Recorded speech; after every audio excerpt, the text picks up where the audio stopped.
Trusts give us some pretty powerful tools to either give a beneficiary the ability to protect themselves from bad actors, people who might sue them, divorcing spouses, bankruptcy, etc. But it also gives us the ability to designate third-party trustee to manage the assets on behalf of a beneficiary who may not be able to manage those assets for themselves safely for a myriad of reasons, whether it's because they're incapacitated, they have spendthrift issues, they're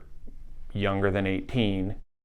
etc. What we do for most clients these days is create what's called a continuing trust. This trust establishes an irrevocable trust at the death of the second to die of the parents, in case of a couple,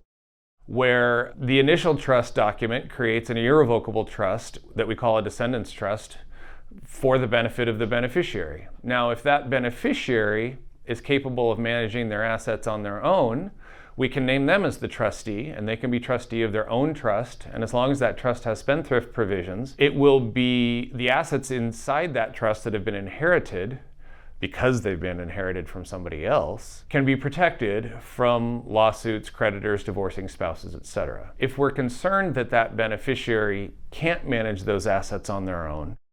we can name a third-party trustee to manage those assets on behalf of that beneficiary,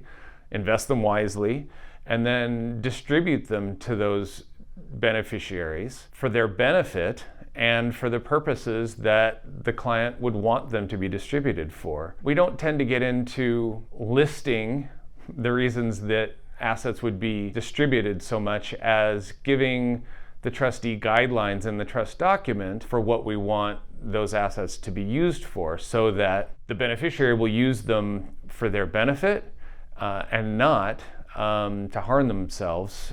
in the case of, say, somebody who has a drug problem or mental health issues, etc.